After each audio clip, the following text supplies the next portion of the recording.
Students, our today's topic is cell. Every cell has at least three parts: plasma membrane, nucleus, cytoplasm. The outer covering is known as plasma membrane. This is outer covering of cell. The center portion is known as nucleus. In between plasma membrane and nucleus there is fluid that is known as cytoplasm. Cell में लगभग cell में तीन part जरूर मिलेंगे: plasma membrane, nucleus और cytoplasm. Plasma membrane outer covering, centre most part में nucleus मिलेगा और उसके बीच में मिलेगा साइटोप्लाज्म। प्लाज्मा मेम्ब्रेन के बारे में जानते हैं। जो एक्सटर्नल एनवायरनमेंट है और जो सेल है उसको एक मेम्ब्रेन, एक कवरिंग अलग करती है। उस कवरिंग को हम बोल देते हैं plasma membrane.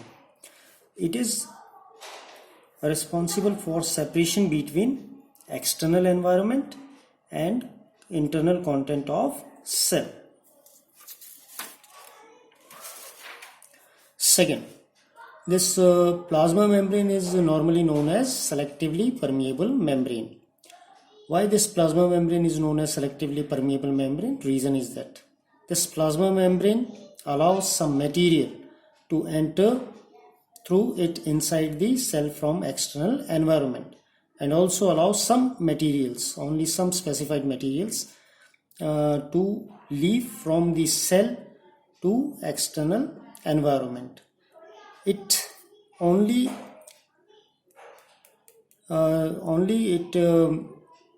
allows certain or permit certain material to enter the cell or to leave the cell. That is why it is known as selectively permeable membrane. Next topic is diffusion. जब gases को plasma membrane allow करती है अंदर आने के लिए cell में external environment से, या फिर सेल से एक्सटर्नल एनवायरनमेंट में जाने के लिए अलाउ करती है, इस प्रोसेस को हम क्या बोलते हैं? डिफ्यूजन। ये जो मूवमेंट होती है गैसेस की, ये होती है from higher concentration to lower concentration हमेशा। जैसे अगर एक्सटर्नल एनवायरनमेंट में ऑक्सीजन हायर कॉन्सेंट्रेशन में ज़्यादा है, सेल के अंदर ऑक्सीजन कम है, तो ऑक्सीजन मूव करेगा फ्रॉम हायर कॉन्सेंट्रेशन एनवायरनमेंट से इनसाइड दी सेल।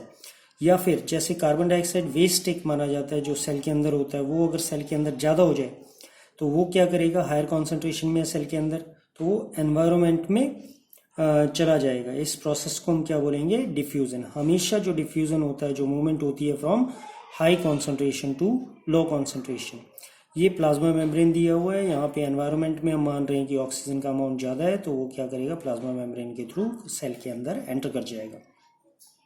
ऐसे ही यहाँ पे कार्बन डाइऑक्साइड है जो वेस्ट प्रोडक्ट है, अगर ये सेल के अंदर ज़्यादा हो जाएगा तो ये प्लाज्मा मेम्ब्रेन के थ्रू कहाँ आ जाएगा? एक्सटर्नल एनवायरनमेंट में आ जाएगा। Next topic is osmosis. यही चीज जो डिफ्यूजन था, अगर इसमें गैसेस की जगह वाटर हो जाए, ऑस्मोसिस एक टाइप का डिफ्यूजन ही है, लेकिन यहाँ पे गैसेस की जगह क्या चीज आ जाती है? वाटर।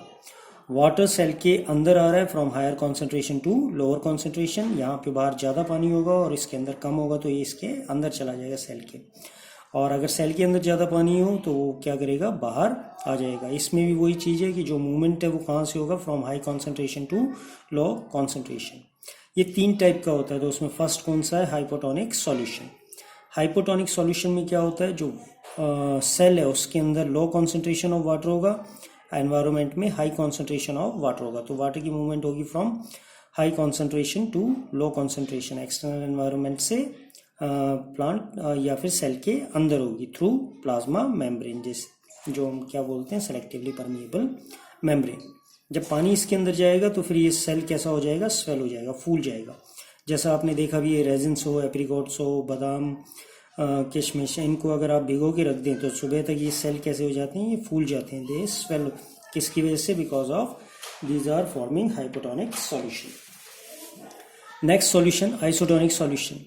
जब कॉन्सेंट्रेशन आउटसाइड सेल जो एनवायरनमेंट है उसमें और इनसाइड सेल वाटर की कॉन्सेंट्रेशन कैसी रहेगी? बिल्कुल सेम रहेगी, तो इसको हम क्या बोलेंगे? Isotonic solution. यहाँ पे उतना ही अमाउंट ऑफ वाटर अंदर जा रहा है, उतना ही बाहर जा रहा है, इसका मतलब वाटर फ्लो नहीं हो रहा, इतना एक जगह एक्यूमुलेट नहीं हो रहा। तो जो साइज रहेगा सेल का वो कैसा रहेगा? इस केस में सेम रहेगा। थर्ड है हाइपोटोनिक सॉल्यूशन, ये उल्टा है थर्ड है हाइपोटोनिक सॉल्यूशन, हाइपोटोनिक सॉल्यूशन का उल्टा ही है। यहाँ पे क्या रहेगा, जो एनवायरनमेंट है वहाँ पे वाटर की कॉन्सेंट्रेशन कम रहेगी, जबकि सेल के अंदर कॉन्सेंट्रेशन ज़्यादा रहेगी वाटर की। तो ये वाटर क्या करेगा, सेल के अंदर चला जाएगा, सेल के अंदर से बाहर चला जाएगा। बाहर जाने की वजह से ये सेल कैसा हो जाएगा, श्रिंक कर जाएगा, सिकुड़ जाएगा। ये एग्जाम्पल इसका है, जो एग है वो अगर हम डी शेल कर दें, उसके ऊपर वाली शेल हटा दें और उसको हम कॉन्सेंट्रेटेड सॉल्ट सॉल्यूशन में रख दें फॉर 5 मिनट्स, तो क्या होगा, इससे वो जो एग है वो श्रिंक कर जाएगा। एग्जाम्पल ऑफ ऑस्मोसिस, जितने भी प्लांट्स हैं वाटर को अब्जॉर्ब करते हैं वो किससे करते हैं, ऑस्मोसिस प्रोसेस से। जब प्लांट के अंदर पानी कम हो जाता है तो वो वाटर को अब्जॉर्ब करना शुरू कर देता है। यूनिसेल्युलर फ्रेश वाटर ऑर्गेनिज्म जो हैं वो ऑस्मोसिस से क्या करते हैं, वाटर को लेते हैं। Next plasma membrane, plasma membrane के बारे में कुछ नोट है कि ये फ्लेक्सिबल है और ये किससे बना होता है, लिपिड्स और प्रोटीन से बना होता है, दो चीज़ से बना होता है। Next topic is endocytosis. Plasma membrane हमें पता है फ्लेक्सिबल है, तो जब भी कोई फूड इसको एक्सटर्नल एनवायरनमेंट में दिखता है तो ये फ्लेक्सिबल होकर उस फूड को कवर कर लेता है, कवर करने के बाद उसको एनगल्फ करता है, खा जाता है। इसी प्रोसेस को हम एंडोसाइटोसिस बोलते हैं और ये प्रोसेस किस में देखा जाता है, अमीबा में देखा जाता है। Thank you for today, thank you very much.